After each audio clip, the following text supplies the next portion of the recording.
Borneo Odyssey 3.0 bagi kita. Dan saya dan juga keluarga saya mungkin akan ke Indonesia lagi. Amin kali ini. Dan juga sama dengan sudah ada booking. Banyak daripada English Church beritahu saya mereka mau ikut. Amin. Dan kita akan bersama-sama berhijrah ke Indonesia. Borneo Odyssey 3.0 dan sekali lagi juga kita akan adakan Borneo Odyssey 4.0 4.0 in October, masa Oktober booking, letakkan free your date, masa itulah kita semua gereja tutup, gereja tutup. Kamulah adalah gereja Tuhan, amin. Katakan kepada orang sebelah kiri dan kanan kamu, kamulah gereja Tuhan. Gereja Tuhan bukan sini. Kamulah. Amin. Betul? Siapa sini benar-benar percaya ini? Perkara ini. Amin. Kerana gereja Tuhan, kita adalah apa? Bait Tuhan. Di mana firman Tuhan berada di dalam kehidupan kita. Dan di manalah kita pergi, inilah kita menjadi wakil Tuhan. We are the ambassador of God. Oleh itu hari ini kita ada peluang untuk mendengar daripada satu firman Tuhan daripada kisah para rasul yang saya tajukkan extraordinary. Amin. Pekerjaan luar biasa seperti kisah luar biasa yang dilakukan oleh para rasul pada abad-abad yang lalu, 2000 tahun lalu. Tapi saya percaya firman Tuhan ini dituliskan untuk kita semua. Apa yang dilakukan masa itu dapat juga dilakukan hari ini melalui kita. Amin. Katakan pada orang di sebelah kiri dan kanan kamu. You are the one. Kamulah yang dipilih. Kamulah yang dipilih untuk melakukan perkara yang luar biasa ini. Walaupun kita orang yang biasa. Siapa nih rasa kamu luar biasa? Tak ada pun. Memang kita orang yang biasa. Tapi bila kita ada Tuhan yang luar biasa, Dia akan memakaikan kehidupan kita untuk melakukan perkara yang luar biasa. Kita akan lihat bagaimana Tuhan melakukannya melalui para rasul pada masa itu. Dan kita boleh juga ambil prinsip-prinsip ini pada hari ini. Dan kita dapat juga dikawal atau digunakan oleh Tuhan untuk melakukan perkara luar biasa. Mari kita berdiri dan kita akan bacakan kisah para rasul. Firman Tuhan, kisah para rasul, bab 1 ayat 1 sampai 11. Amin. Dapat lihat? Okey. Inilah kisah para rasul ya, yang bab pertama. Boleh kita baca 1, 2, 3. Hai Theophilus. Dalam bukuku yang pertama, aku menulis tentang segala sesuatu yang dikerjakan dan diajarkan Yesus sampai pada hari ini terangkat. Sebelum itu, Ia telah memberi perintahnya oleh Roh Kudus kepada rasul-rasul yang dipilihnya. Kepada mereka yang menunjukkan dirinya setelah penderitaannya selesai. Dan dengan banyak tanda yang membuktikan bahawa Ia hidup. Sebab selama 40 hari Ia berulang-ulang menampakkan diri dan berbicara kepada mereka tentang kerajaan Allah. Pada suatu hari ketika Ia makan bersama-sama dengan mereka, Ia melarang mereka meninggalkan Yerusalem dan menyuruh mereka tinggal di situ menanti janji Bapa. Dan demikian katanya, telah kamu dengar daripadaku sebab Yohanes membaptis dengan air. Tetapi tidak lama lagi kamu akan dibaptis dengan Roh Kudus. Maka bertanya mereka yang berkumpul di situ, Tuhan, maukah engkau pada masa itu memulihkan kerajaan bagi Israel? Jawabnya, engkau tidak perlu mengetahui masa dan waktu yang ditetapkan Bapa sendiri menurut kuasanya. Tetapi kamu akan menerima kuasa kalau Roh Kudus turun ke atas kamu. Dan kamu akan menjadi saksiku di Yerusalem dan di seluruh Judea dan Samaria sampai ke hujung bumi. Sesudah itu Ia mengatakan demikian. Terangkatlah Ia disaksikan oleh mereka dan awan menutupnya dan pandangan mereka. Ketika mereka sedang menatap ke langit waktu Ia naik itu, tiba-tiba berdiri 2 orang yang berpakaian putih dekat mereka. Dan berkata kepada mereka, Hai orang Galilea, mengapakah kamu berdiri melihat ke langit? Yesus ini yang berangkat ke syurga, meninggalkan kamu, akan datang kembali dengan cara yang sama seperti kamu melihat dia naik ke syurga. Amin. Mari kita berdoa. Tuhan, kami serahkan masa ini ke dalam tangan-Mu. Pakailah hamba-Mu untuk salurkan firman-Mu secara efektif. Dan pakailah hidup kami untuk menjadi efektif untuk kamu apabila kami mendengar firman-Mu. Kiranya Roh Kudus bekerja dalam hati kami semua. Dalam nama Yesus kami katakan, amin. Silakan duduk, amin.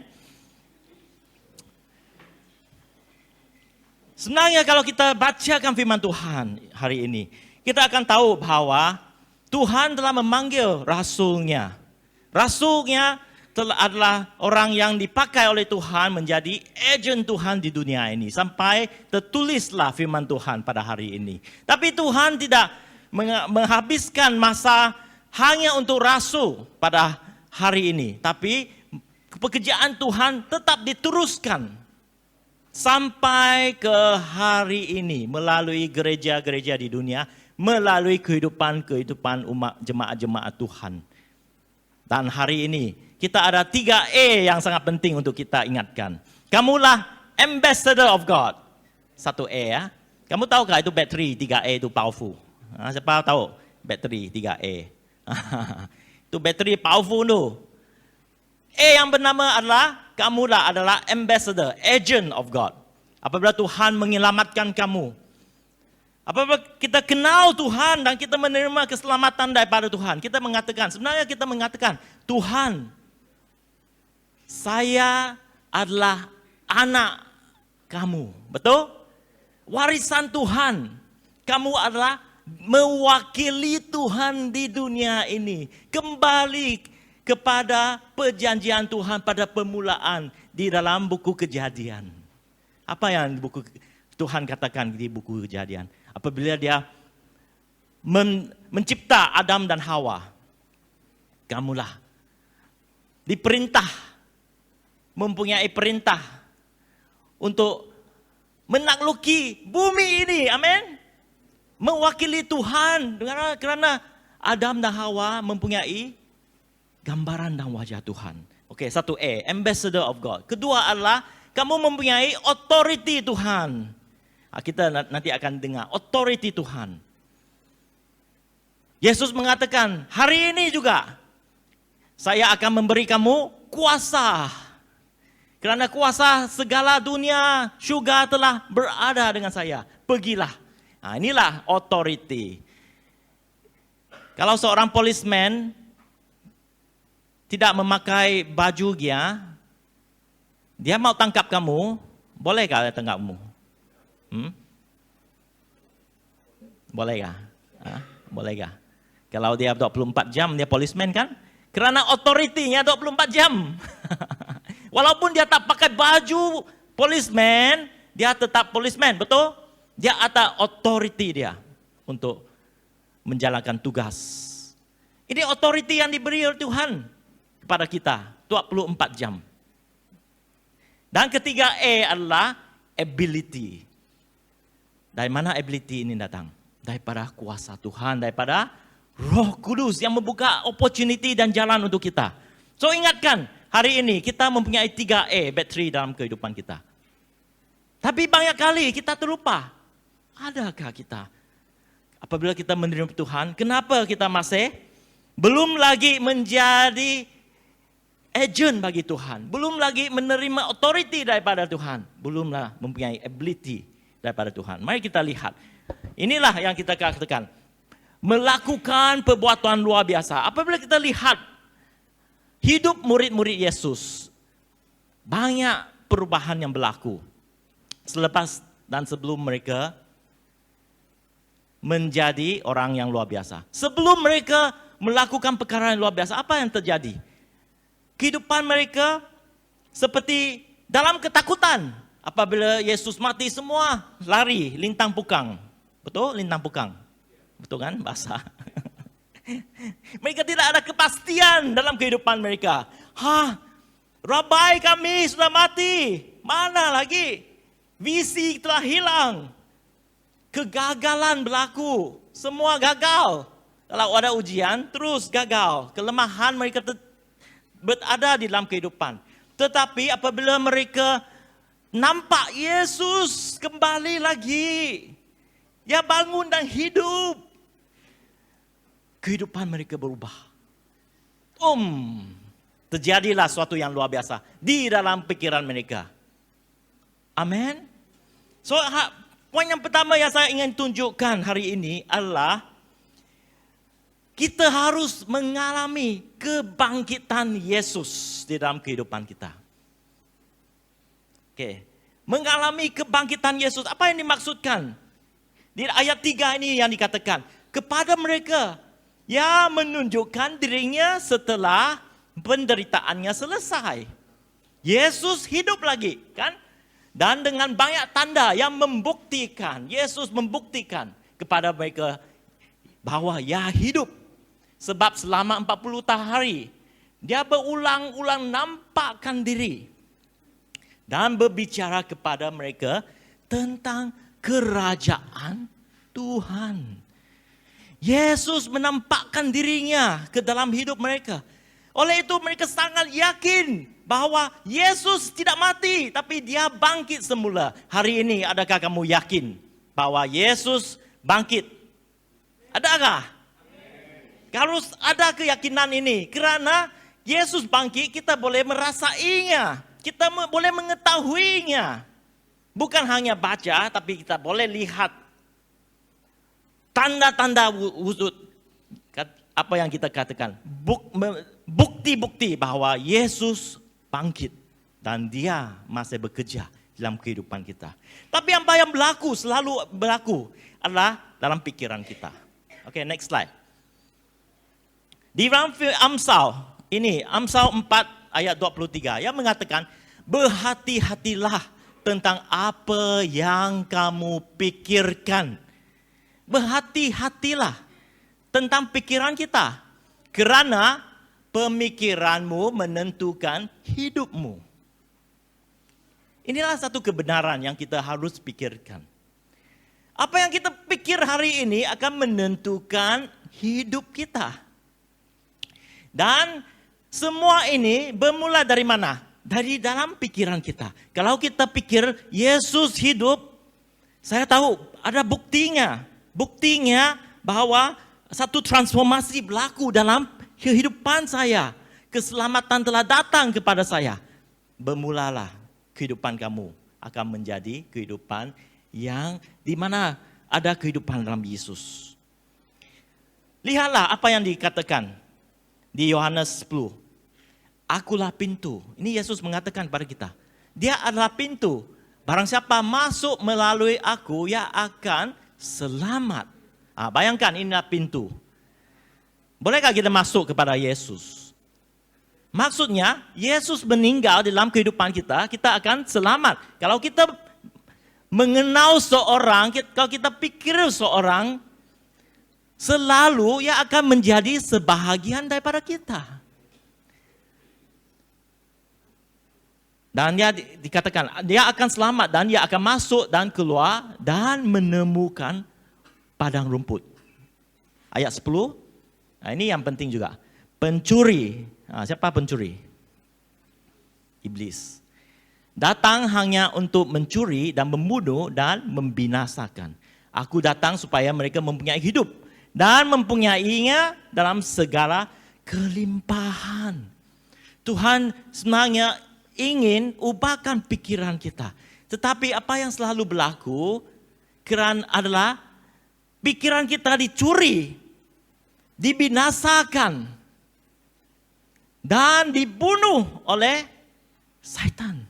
Apa kebaikan yang Tuhan ingin letakkan selalu dicuri oleh iblis. Siapa di sini? Kalau kamu bangun hari-hari, kamu akan pikir pikiran yang negatif. Ayo kerja lagi, aduh banyak masalah nih. Adakah? Inilah masa iblis meletakkan negative thoughts. Ayo, susah aku mau ketemu pelangang ini, pelangang itu. Negative thoughts. Ada ketawa juga. Ayo susah pelajaran aku. Bangun saja, terus kata susah. Kenapa ini berlaku? Siapa yang letak? Adakah ini diletakkan oleh Tuhan? Kenapa ada roh ketakutan untuk melangkah ke dalam harian-harian? Kan Tuhan mengatakan, saya tidak ada memberikan kamu roh ketakutan. Nah, siapa yang memberi kita roh ketakutan? Karena pikiran kita, iblis yang suggest something to us. Dan kita rasa takut. Mungkin keadaan yang kita hadapi, kita rasa takut. Kenapa ini berlaku? Karena pembohongan yang telah diberikan kepada kita. Kita tidak lihat apa yang Tuhan telah bawa kepada kehidupan kita. Pikiran ini adalah satu tempat pertempuran antara Tuhan, cara Tuhan dan cara kita. Dan kadang-kadang iblis meletakkan pembohongan supaya dia boleh mengganggukan pikiran kita, supaya kita boleh menjadi negatif dalam kehidupan kita. Tapi Tuhan mengatakan, saya tidak memberikan kamu roh ketakutan, tapi saya memberikan roh keberanian. Apabila kita bangun, walaupun kita rasa takut, tukar pikiran kita. Katakan, Tuhan masih ada. Saya dapat lihat apa yang Tuhan lihat dalam hidup saya. Kamu mulai melangkah melalui pintu kehidupan di mana Tuhan inginkan. Inilah cara Tuhan. Pada hari ini, apa yang telah dicuri daripada kehidupan kita? Pikiran kita. Apakah yang telah dicuri hari ini? Jangan biar ini berterusan. Karena apabila kita membiarkan dia, lama-kelamaan kita akan diperangkap oleh pikiran itu. Tapi Tuhan ingin membebaskan kita. Oleh itu firman Tuhan mengatakan, apabila kita mengetahui Yesus, kebenaran itu akan membebaskan kita. Nah, inilah yang Tuhan ingin kita tahu. Diubahkan melalui pikiran kita. So, apakah yang harus kita lakukan? Mari kita lihat. Next slide ya. Next slide. Sometimes the hardest battle ya. Permulaannya, ingat, authority itu telah diberi kepada kita. Tapi authority itu kadang-kadang kita terlupa. Terlalu banyak dalam pikiran kita. Seperti semua barang benda yang negatif. Sometimes the hardest battles exist within our own mind. Pertempuran itu berlaku di dalam pikiran kita. Apa firman Tuhan mengatakan? 2 Korintus. Karena senjata kami dalam perjuangan bukanlah senjata duniawi, melainkan senjata yang diperlengkapi dengan kuasa Allah, yang sanggup untuk meruntuhkan benteng-benteng. Kami mematahkan setiap saat orang yang menubuhkan setiap kubu dan dibangun oleh pengangkuhan manusia untuk menentang pengenalan akan Allah. Kami menawan segala pikiran dan menakluknya kepada Kristus. Amin. Taklukkan pikiran itu. Apa yang iblis sebenarnya lakukan? Sebelum kita mengenal Tuhan, permulaannya, iblis sudah meletakkan benih-benih yang negatif dalam kehidupan kita. Kamu orang yang tak berguna. Kadang-kadang kita dimarah oleh ibu bapa. Jangan aku cakap, tak boleh cakap. Itu perkataan yang tak bagus ya. Tapi ibu bapa mengatakan, kamu orang yang tak berguna. Ini budak bodoh, kan? Semuanya ditanam lama-kelamaan. Ini seperti padang di rumah kita. Kalau kita selalu tiap-tiap hari jalan, ya, jalan. Kamu rasakah dia akan menjadi satu jalan? Walaupun ada rumput kan, kita jalan 1 hari, 2 hari, jalan lagi. Dia akan menjadi satu jalan. Inilah laluan, inilah dalam pikiran kita. Benda-benda negatif jadi laluan. Oleh itu, ya menjadi apa yang dikatakan satu benteng. Kalau kita ada peperangan, tempat yang paling disukai untuk diselamatkan adalah benteng-benteng. Stronghold, kita kata orang Inggris. Stronghold. Di mana peluru semua tidak dapat masuk. Inilah benteng, inilah pemikiran yang negatif masih berada di sana. Tapi Tuhan ingin kita tukarkan pemikiran ini. Melalui apa? Bukan senjata.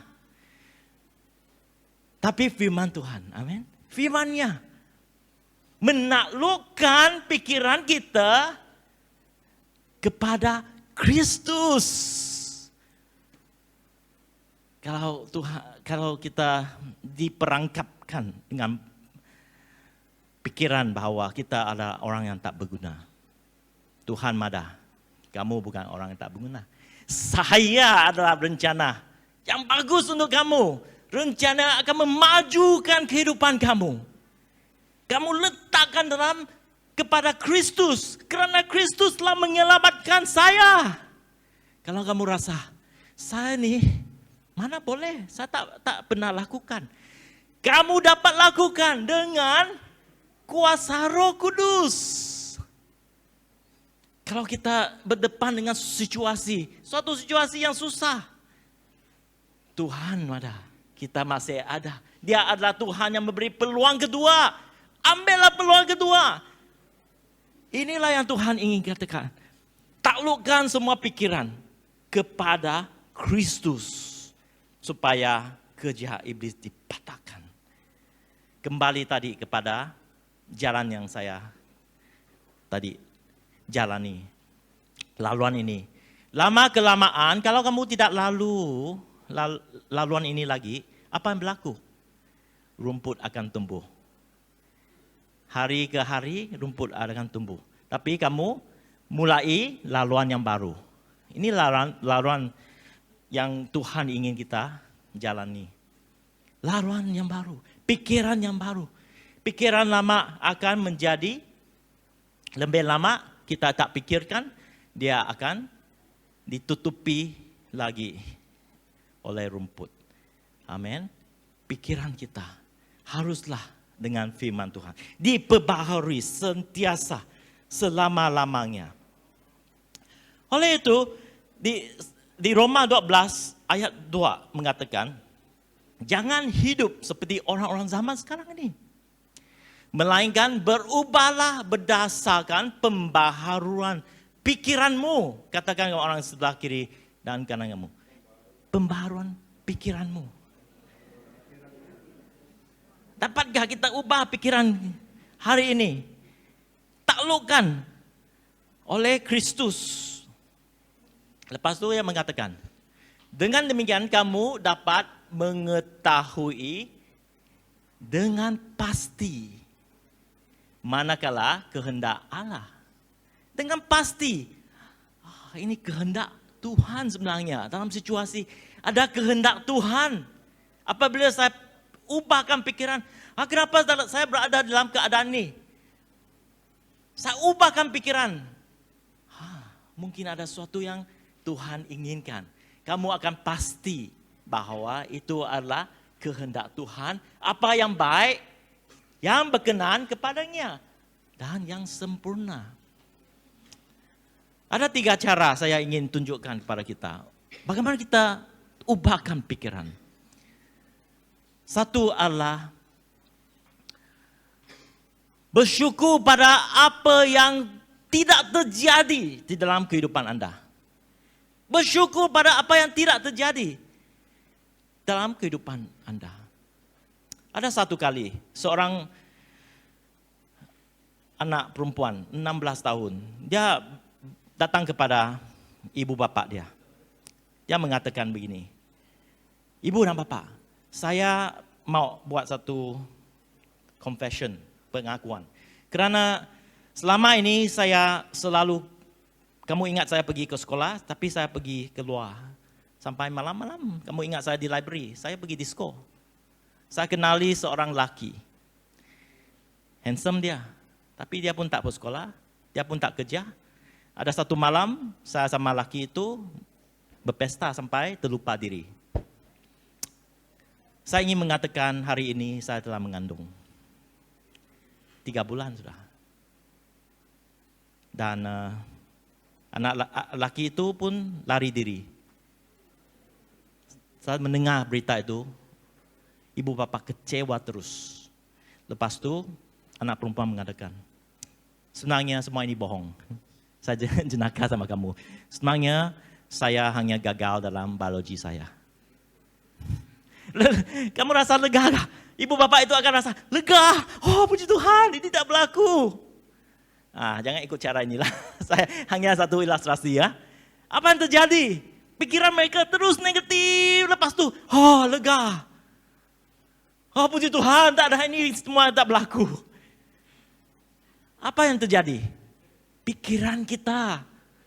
Sebenarnya apa yang terjadi adalah apabila kita lihat sesuatu perkara mungkin sangat teruk bagi kita, tapi masih kita boleh syukur Tuhan masih bagi kita peluang lagi. Amin.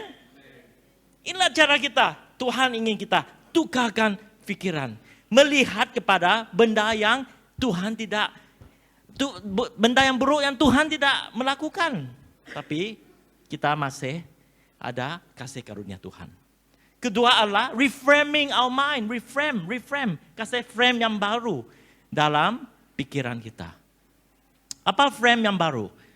Frame ini adalah kalau kita mempunyai satu gambar ya. Kita bayangkan gambar ini ada hujan tapi dia ada matahari. Kadang-kadang kita lihat, kita letakkan frame ini di hujan saja. Ini ya reframing our mind. Benda yang buruk kita ingat. Macam kehidupan saya.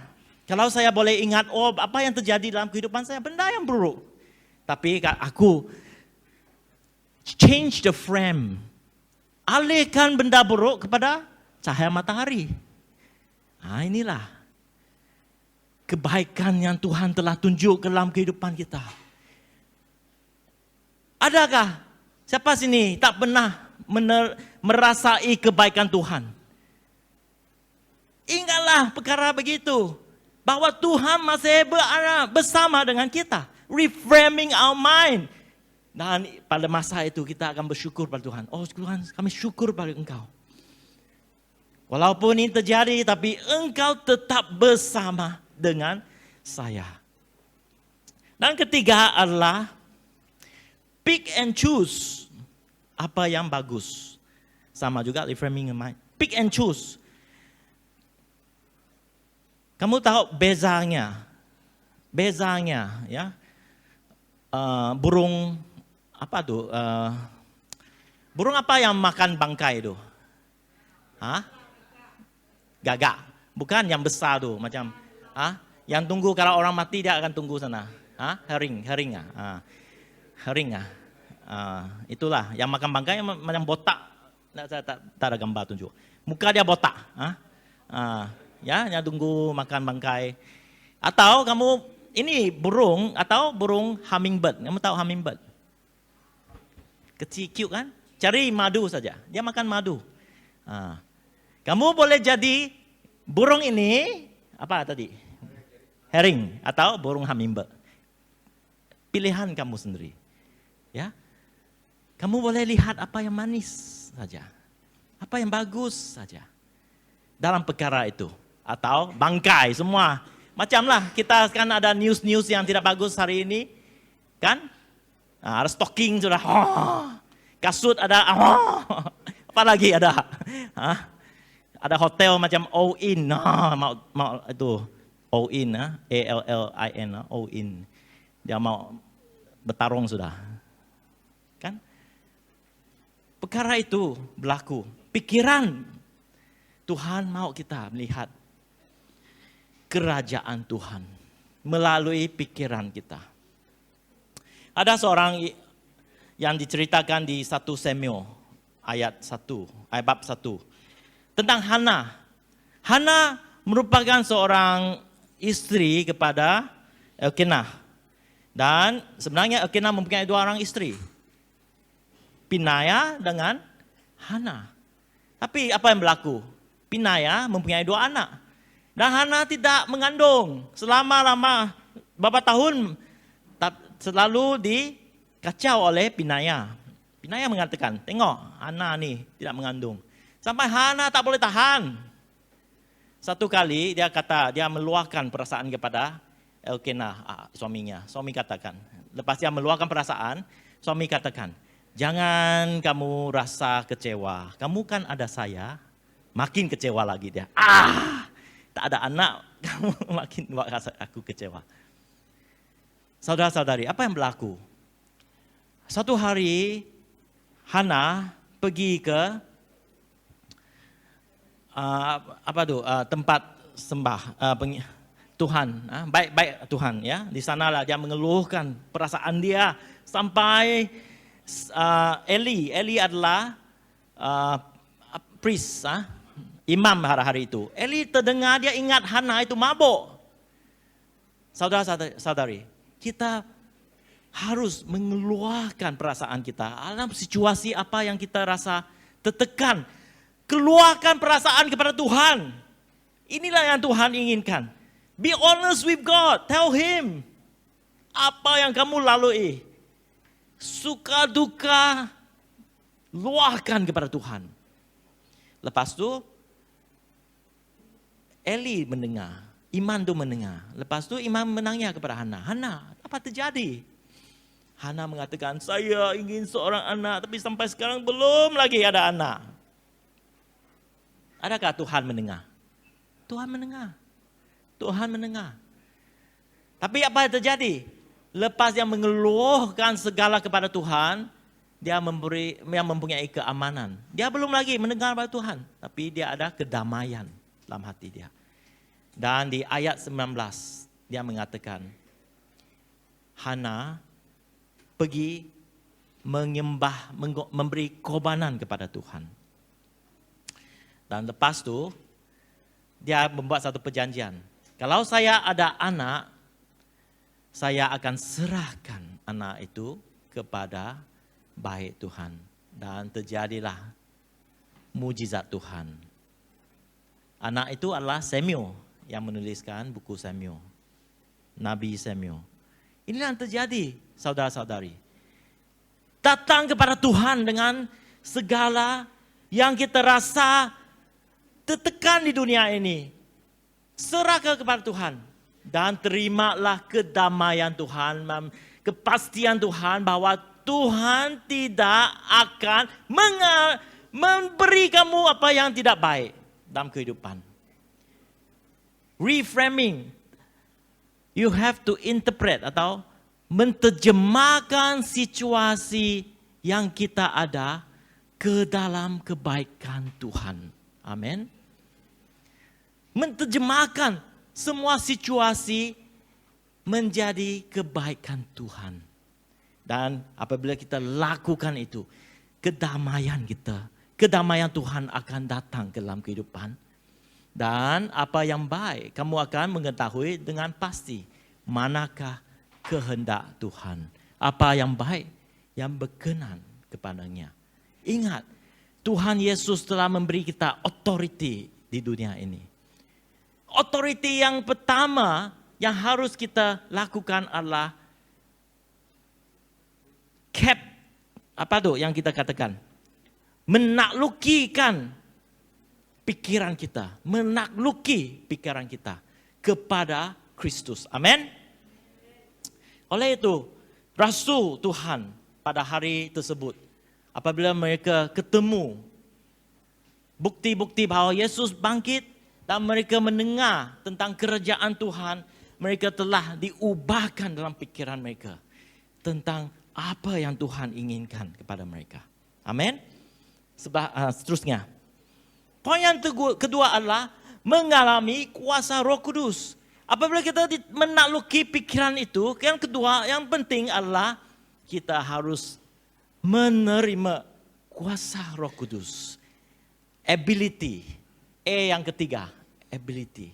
Karena tanpa Tuhan, apa yang kita lakukan itu sia-sia. Banyak orang dapat tahu tentang kuasa yang telah diberikan oleh Tuhan. Mereka boleh melakukan perkara yang luar biasa dengan menguntungkan diri dari kebaikan Tuhan. Tapi ini bukan apa yang Tuhan inginkan. Tuhan inginkan apabila kita menerima otoritinya, karena otoriti Tuhan mengatakan, segala yang ada di bumi itu telah diberi untuk kamu menakluki. Tapi ada tujuannya, adalah melayani Tuhan. Amin. Inilah di mana kuasa Roh Kudus datang ke dalam kehidupan kita. Apa yang dikatakan pada ayat 4? Pada suatu hari ketika dia makan bersama dengan mereka, ia melarang mereka meninggalkan Yerusalem dan menyuruh mereka tinggal di situ menanti janji Bapa. Dan katanya, telah kamu dengar apa daripadaku? Sebab Yohanes membaptis dengan air, tapi tidak lama lagi kamu akan dibaptis oleh Roh Kudus. Kenapa Yesus inginkan Roh Kudus terjadi kepada kita, ke dalam hidup kita? Karena Yesus ingin membolehkan kita, amin, membolehkan our ability melakukan perkara yang luar biasa dalam rencana Tuhan. Oke, ayat Roma 8:14. Semua orang yang dipimpin Roh Kudus adalah anak Allah. Sebab kamu tidak menerima roh perbudakan dan membuat kamu menjadi takut lagi. Ayat 16. Roh itu bersaksi bersama-sama dengan roh kita bahwa kita adalah anak Allah. Dan jika kita adalah anak, maka kita juga adalah ahli waris. Maksudnya orang-orang yang berhak menerima janji-janji Tuhan. Kamulah warisi Tuhan.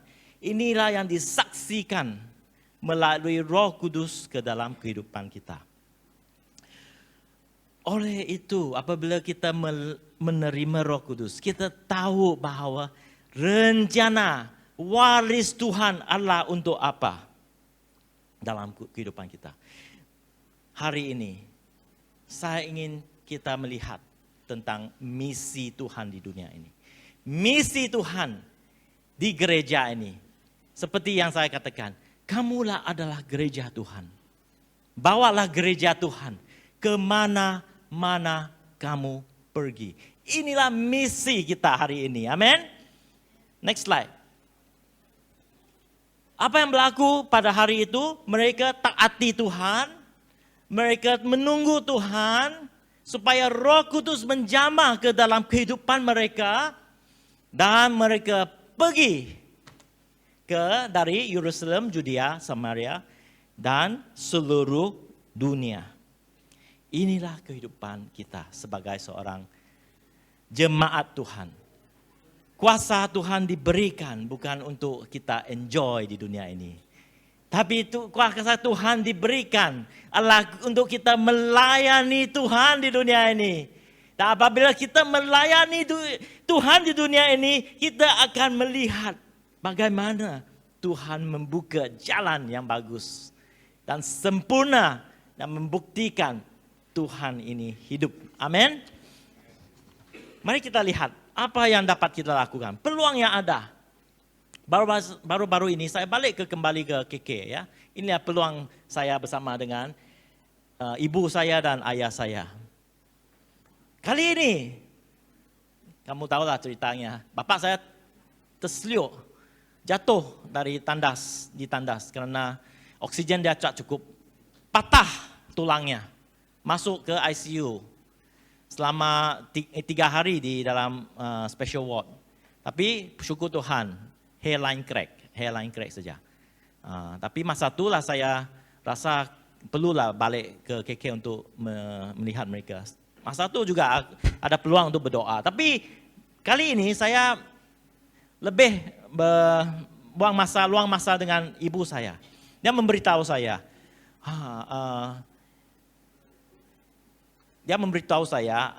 Dia telah banyak kali berdoa. Tapi dia berdoa kepada, orang Cina kata, Kuan Yi Kung. Maksudnya itu datuk datuk moyang.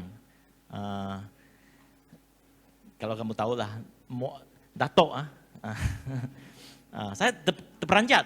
Saya kata, sebenarnya Tuhan bukan datuk kamu. Tuhan bapa kamu. Jangan salah doa. Ini peluang untuk saya ceritakan, untuk menjelaskan kepadanya. Tuhan tidak pernah mengatakan dia datuk kepada sesiapapun. Kerana Tuhan ingin satu hubungan pribadi dengan kita. Oleh itu Tuhan mengatakan dia adalah bapa kita. Hanya bapa ada pribadi dengan kita. Kerana bapa yang membawa kita membesar. Bukan datuk.